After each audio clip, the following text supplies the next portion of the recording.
Rejoignez dès à présent la grande famille des abonnés de votre chaîne Sika TV sur les réseaux sociaux. Sika TV, le vrai visage de l'actualité en Afrique, est en direct et en replay sur YouTube. Abonnez-vous et cliquez sur la cloche de notification pour ne rien rater. Nous sommes également présents sur Facebook et sur Twitter.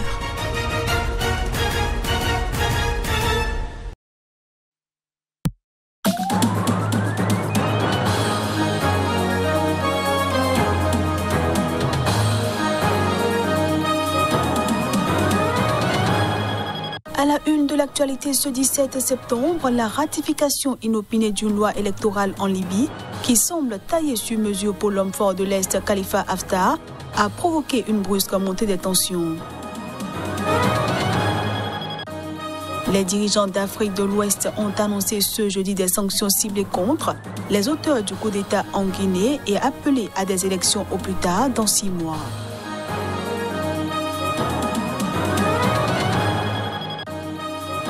Et puis en Somalie, les dirigeants ont appelé ce vendredi le président et le premier ministre, dont le conflit ouvert menace la stabilité du pays, à discuter et à résoudre leurs différends par la médiation.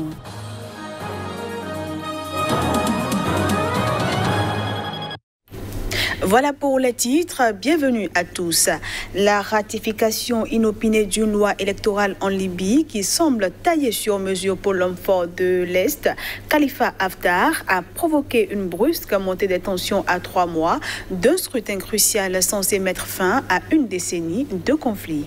La publication le 9 septembre d'un texte de 77 articles signé par le chef du Parlement, Aïla Saleh, comme loi régissant l'élection du futur président, sans être soumise à un vote, a été accueillie par un déluge de critiques de députés et d'autres instances écartées du processus de législation.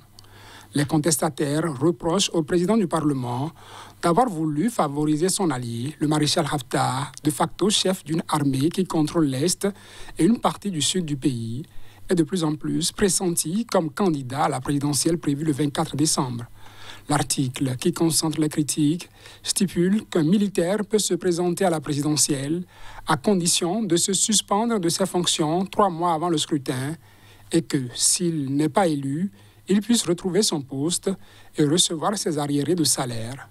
Pour Khaled Al-Muntasser, professeur en relations internationales à l'université de Tripoli, la ratification de la loi de cette manière imparfaite et ambiguë est susceptible de pousser les Libyens à un nouveau conflit.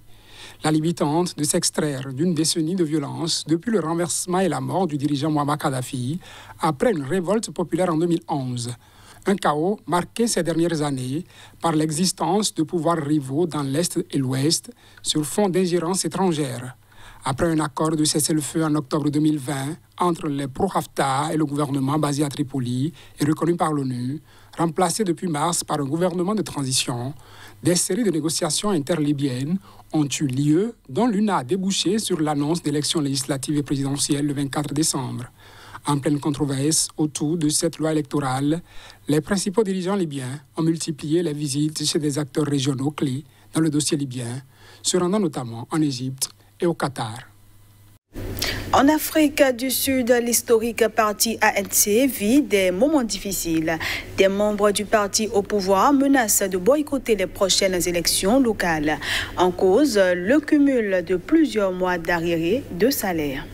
Depuis quelques semaines, des salariés du Congrès national africain manifestent sporadiquement pour réclamer leur paye que le parti au pouvoir depuis 27 ans endetté n'a pas été en mesure de verser ces derniers mois.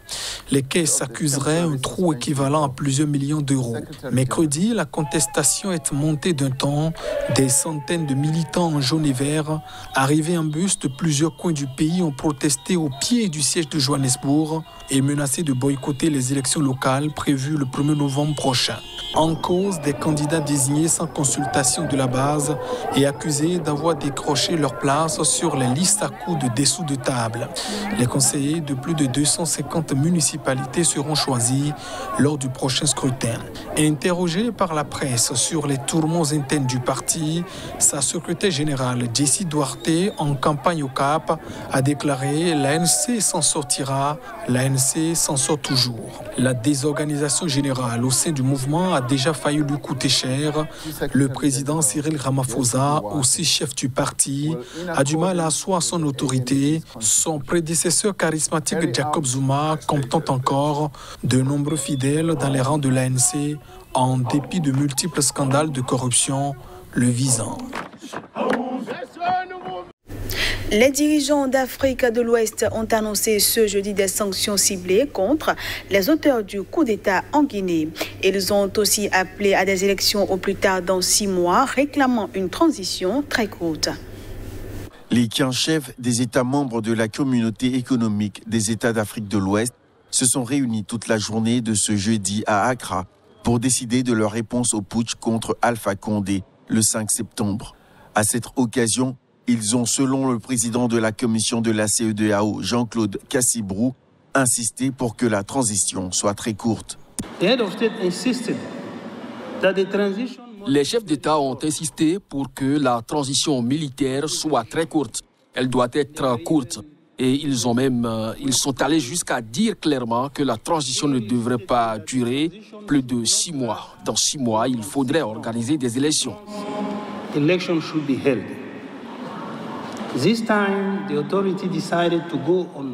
Cette fois, l'autorité a décidé d'appliquer des sanctions spécifiques directement aux individus. Il n'y aura donc pas de sanctions générales où nous imposons une interdiction de voyager, une interdiction de commerce, des sanctions financières sur toutes les activités, des activités de financement des secteurs bancaires et financiers. C'est donc très ciblé, c'est une chose.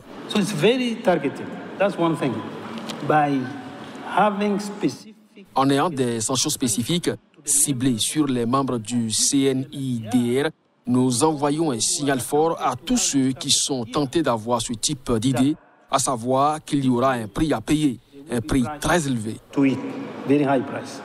La CEDEAO a également décidé de geler les avoirs financiers des nouveaux dirigeants du pays et des membres de leur famille et de leur imposer des interdictions de voyager. Le président somalien Mohamed Abdullahi Mohamed a retiré ce jeudi les pouvoirs exécutifs du Premier ministre Mohamed Hussein Roble. Un nouvel épisode de tension entre les deux hommes qui fragilise ce pays déjà confronté à une impasse électorale et à une insurrection djihadiste.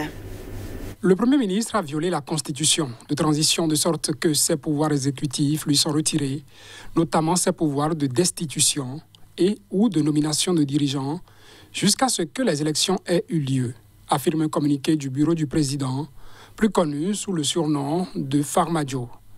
Les deux hommes, qui nourrissent des relations tendues depuis plusieurs mois, se sont ouvertement opposés à 2 reprises ces 10 derniers jours au sujet de limogeage et de nomination à des postes cruciaux au sein de l'appareil sécuritaire. Le 5 septembre, Mohamed Roble avait limogé le chef de l'agence des services de renseignement et de sécurité NISA, Fahad Yassine, un intime de Farmajo, pour sa gestion de l'enquête sur la mystérieuse disparition d'une de ses agentes, Ekran Tahlil. Mais le chef de l'État avait annulé cette décision illégale et inconstitutionnelle, puis nommé un remplaçant de son choix, après avoir promu Fahad Yassine comme conseiller à la sécurité nationale. Après avoir accusé le président d'entraver l'enquête sur la disparition de l'agente et jugé que cette décision constituait une menace existentielle dangereuse pour le pays, le Premier ministre avait annoncé la semaine dernière le remplacement du ministre de la Sécurité. Le président avait également jugé cette décision non conforme à la Constitution. Des responsables politiques somaliens ont entrepris de désamorcer les tensions entre le président et le Premier ministre sans succès.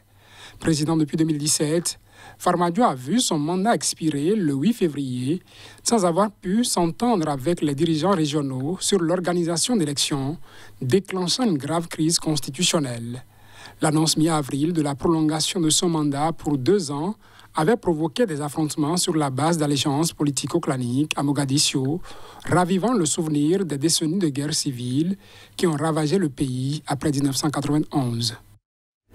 Et face à ce conflit, les dirigeants des 5 États semi-autonomes qui constituent la Somalie ont appelé ce vendredi le président et le Premier ministre à discuter et à résoudre leurs différends par la médiation. La rivalité entre le président Farmajo et le Premier ministre Roble va croissant ces derniers mois.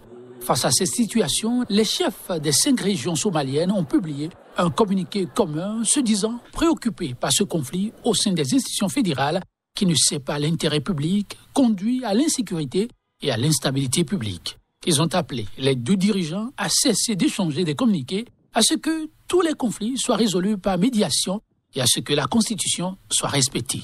Les présidents des États du Jubaland, du Galmudug, de l'Hirshabelle, de Puntland et du Sud-Ouest ont aussi demandé aux commissions électorales indépendantes d'accélérer le processus électoral.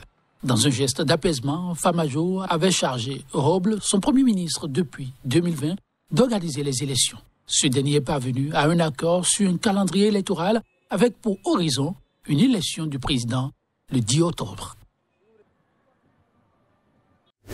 Pour finir cette édition, l'armée de l'air nigériane a annoncé ce jeudi avoir ouvert une enquête sur de possibles victimes civiles. Elles auraient été tuées par erreur dans des frappes aériennes visant des djihadistes de Boko Haram dans le nord de l'État de Yobe. Des habitants du village de Buhari à la frontière avec le Nigeria ont déclaré qu'au moins 10 civils avaient été tués et 22 blessés mercredi dans des raids aériens. Des informations parvenues au quartier général de l'armée de l'air nigériane prétendent que des civils ont été tués par erreur et que d'autres ont été blessés, a réagi un porte-parole militaire dans un communiqué. L'armée de l'air a reconnu avoir envoyé mercredi un avion dans une zone longeant la frontière avec le Nigeria et le Niger pour répondre à des activités terroristes présumées. Le pilote a tiré quelques coups de semonce, a-t-il déclaré, ajoutant que la région est bien connue pour les activités continues de Boko Haram et du groupe État islamique en Afrique de l'Ouest. Selon les premières informations, a-t-il précisé, l'avion ne transportait pas de bombes, mais une commission d'enquête a été mise en place pour élucider de manière approfondie sur les circonstances de l'incident. Plusieurs habitants ont indiqué que 3 avions de chasse avaient survolé le village et que l'un avait ouvert le feu. Le Nigeria combat depuis 12 ans une insurrection djihadiste qui s'est étendue au Niger, le Tchad et le Cameroun voisins. Elle a fait au moins 40 000 morts et 2 millions de déplacés. Voilà qui vient mettre un terme à cette édition que je vous remercie d'avoir suivi.